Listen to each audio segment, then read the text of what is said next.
What's going on? Welcome back to the channel. So today is July the 22nd. I want to give you a quick pre-market update, go over some hot movers and what big money is doing today. Before we get into any of that, make sure to hit that thumbs up. And with that, let's get right to it. So starting off with data points, we do have Powell. He is going to be having a speech at 7:30 on monetary policy. Of course, given what came out yesterday about some perjury charges, I don't know if he'll be able to actually talk about that. That would make this whole market a very drama-filled type of scenario, but most likely he seems to be a very straight to the point individual, so I don't see him kind of deviating off of that.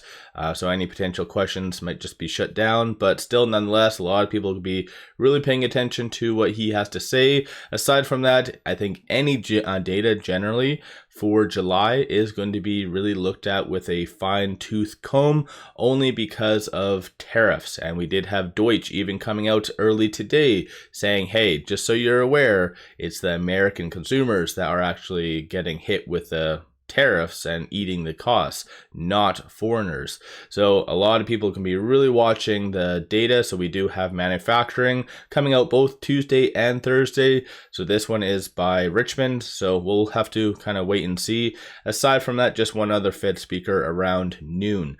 Currently though, futures are somewhat mixed, nothing overly crazy. So Dow is down 0.12, S&P down 0.03, NASDAQ down 0.1. And you can kind of tell just based on the pre-market volume that there is some certain a level of hesitation in the broader market. So I think just people are waiting for either companies unveiling their earnings or potentially good data to justify getting in. Even yesterday, very low volume overall. So again, there's just people kind of waiting on the sidelines. But aside from all of that though, moving on to the first stock, SOFI. It is down slightly, a little bit hit more than the broader market. No news, no SEC filings associated to them. As far as shorts, 14.12% of the free floats being shorted, works out to be 153.23 million shares overall being shorted. Shorts been very quiet and tame this last 6 trading days, so it is fair to assume that today they'll be no different. Might be a little bit more active with some big data and companies unveiling their earnings Wednesday onwards, but still they've been rather kind of timid. With it at 2074 during the pre-market, is slightly below this S1, so that's going to be a key point that you really want to watch for SOFI to get above ideally. So 2077, and then aside from that, 2166 is going to be the next strong target slash resistance. And then if it is unable to hold this S1, then 2022. So I think just generally a lot of people are starting to freak out saying that SOFI is going to go down to 15. That's just overdone in my opinion, too much. And I think it's just this pullback that has happened is just merely because of just a lack of capital getting in. So a lot of stocks just generally pull back. So I think just people are waiting. That's it. Nothing really specific to SOFI on why it's going down, aside from just lack of capital getting in. Moving on to the next one, OSCR Health. So they are down slightly. So this one's a very interesting stock. So during the pre-market, they've been quite wild. So you can kind of see it did have a low of roughly $12, a high of about $14, $15. So this is going to be a day trader's dream. And the reason why this volatility is occurring is because of this. So they did give their preliminary financial results for the Q2 2025 and revised 2025 guidance. So for Q2, it looks like they are setting a net loss between 230 and 228. So I don't really know what the previous was, but they did revise the guidance for their revenue, and it looks as though they're putting it between the for full 2025 at 12.2 billion versus what was previously announced 12 billion. So definitely good to see them upping that up, but clearly it's causing a lot of disruption today, so just be aware of that, a lot of volatility.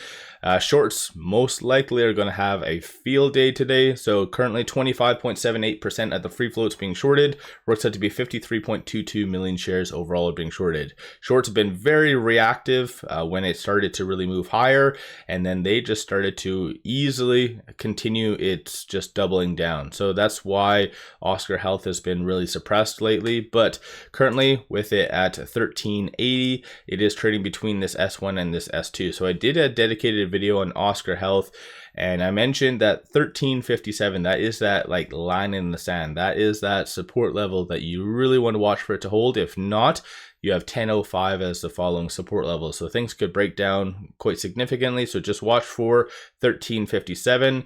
Flip side, 1575 is going to be the next strong target / resistance, which I don't really see that being touched today, and even during the pre-market it didn't really touch. So let me know your thoughts on that one. Moving on, SBET. So this one had a lot of people freaking out yesterday because it just started to go down despite during the pre-market it going up, and just a lot of optimism, and a lot of that was due to Ethereum running up.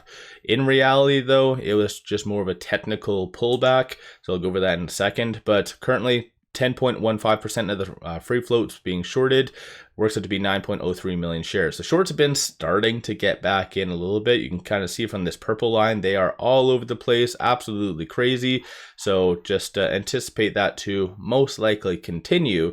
And they do make up for a good chunk of the volume. I think yesterday they were almost about 35% of the overall volume. Because keep in mind, what I bring up right here is saying that they increased, they decreased, they trade back and forth, so they do make up a good chunk of the overall volume. But right now with that 25.44, this is why it did bounce. So it did fail to successfully get above that 33.78. There's a lot of other external factors that kind of caused tentative pullback, but yesterday it did fail to get above this 33.78.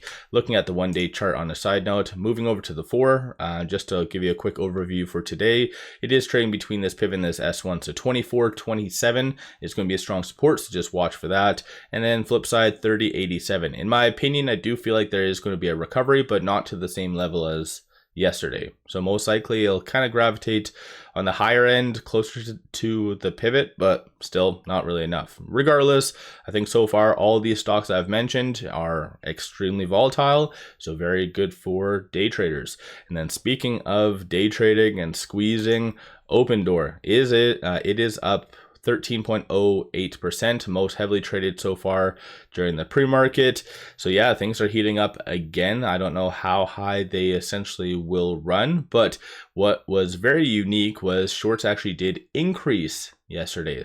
So they were calling them out. Do not believe that this was justified. So 28.36% of the free floats being shorted, works out to be 185.85 million shares overall are being shorted.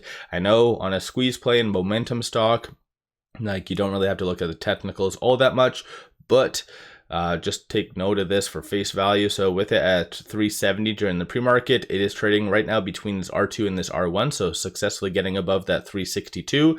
So I think for face value, it could have another run at least to this R2, so that 430. But like I said, on a technical standpoint, you have to take all that with a grain of salt. And then moving on, ticker IVF. So this one is abnormally up during the pre-market, up 80%. Only thing that has come out was a 8K that came out after hours yesterday, just going over the 1-for-3 reverse stock split. So I don't really see that being any justified reason on why it should be going higher. The stock's not that heavily shorted, so 4.08% of the free float's being shorted. Works out to be 26,000 shares. With it at 498 though, it is trading slightly above this R2, so it might be initially just big money getting in, just giving it a nice push higher, and then maybe just other institutions followed suit. So just watch for 496 for it to get above that. Flip side, 438 will be a strong support, followed by 344. If you feel it will continue to push higher, then 589. In my opinion, I feel like once the market is going to go, once it does open, you are going to see a pullback only because of the news or lack thereof, unless there's something I did miss. But nonetheless, I do feel during the trading day, it'll kind of trade between most likely this R1 and the pivot. So there's going to be a little bit of a pullback, but I could be wrong. Maybe there's more to it than just a simple reverse stock split news. So let me know your thoughts on these stocks. Don't forget to hit that thumbs up and subscribe. I always greatly appreciate that. One final thing, pop over to my Patreon if you are looking for some solid buy signals on stocks, options, crypto, many of which have been absolutely on point. Definitely worthwhile to pop over there and take a look. With all that, appreciate all of you watching.